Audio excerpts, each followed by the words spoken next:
Halo guys, kembali lagi dengan gue di sini Meta Lorenta. Jadi gue di sini pengen aku. Jadi di sini aku pengen ngejawab pertanyaan-pertanyaan yang dikasih dosen aku ke aku. Langsung aja ya. Ini dia.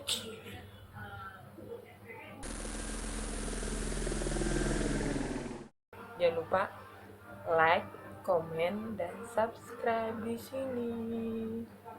Oke? Mengapa biaya campuran menimbulkan masalah sewaktu dilakukan pengklarifikasian biaya dalam kategori tetap dan variabel?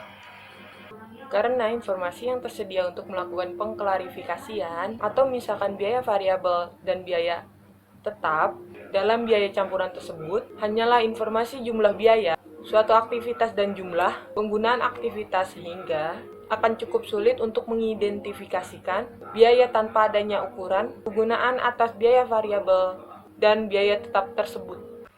Mengapa grafik scatter adalah langkah pertama yang baik untuk memisahkan biaya campuran ke dalam komponen tetap dan variabelnya?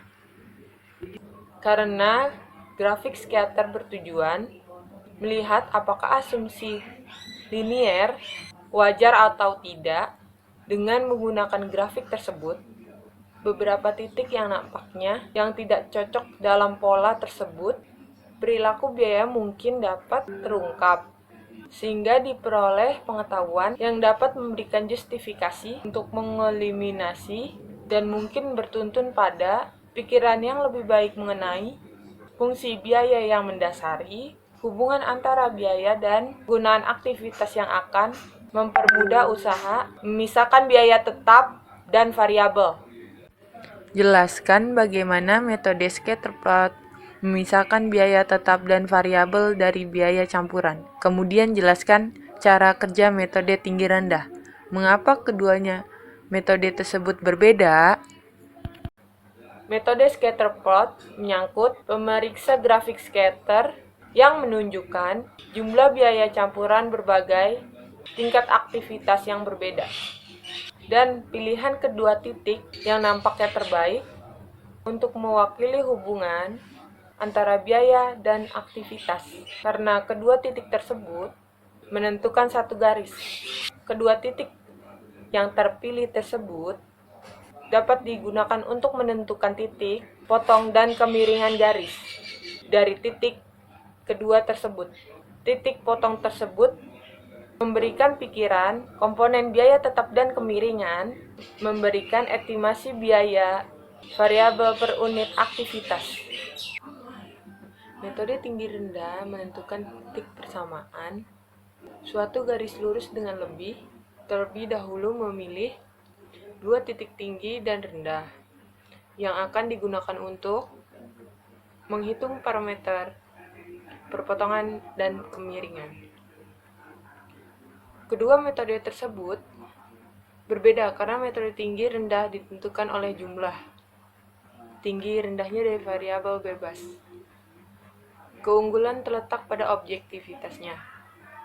Metode scatterplot adalah suatu cara yang baik untuk mengidentifikasikan nonlinearitas, outlier, dan pergerakan dalam hubungan biaya. Kelemahannya terletak pada subjektivitasnya.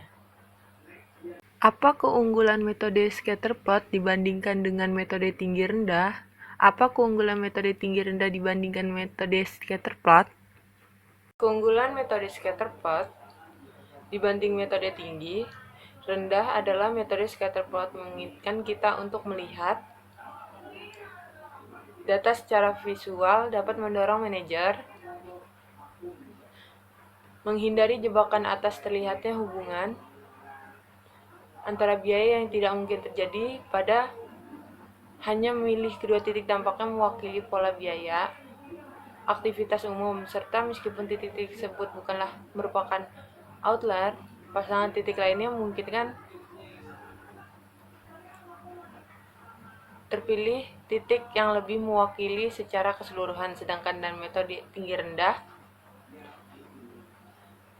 Titik tinggi rendah mungkin merupakan outlier dan outlier menunjukkan hubungan aktivitas yang tidak umum terjadi. Dengan demikian, rumus biaya yang dihitung dengan menggunakan kedua titik ini akan mencerminkan apa yang biasanya terjadi.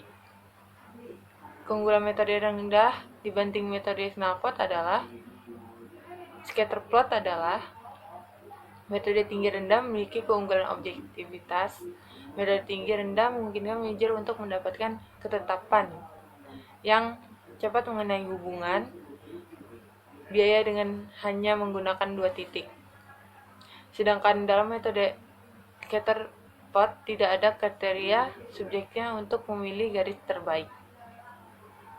Jelaskan yang dimaksud dengan metode kuadrat terkecil. Mengapa metode ini lebih baik daripada metode tinggi rendah dan metode scatterplot? Metode kuadrat terkecil adalah metode statistik untuk menemukan suatu garis yang paling sesuai dengan merangkai data.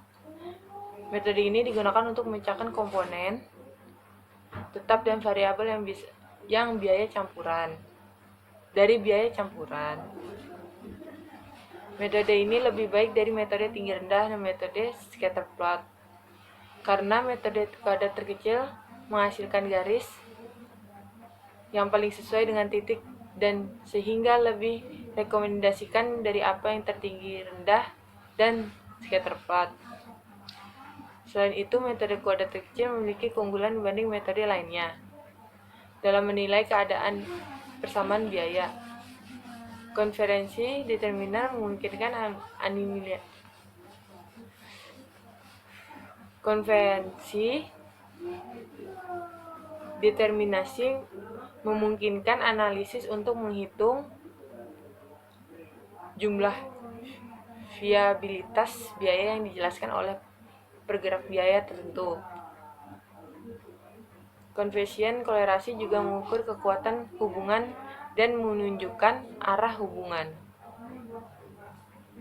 Sekian dari saya. Wassalamualaikum warahmatullahi wabarakatuh.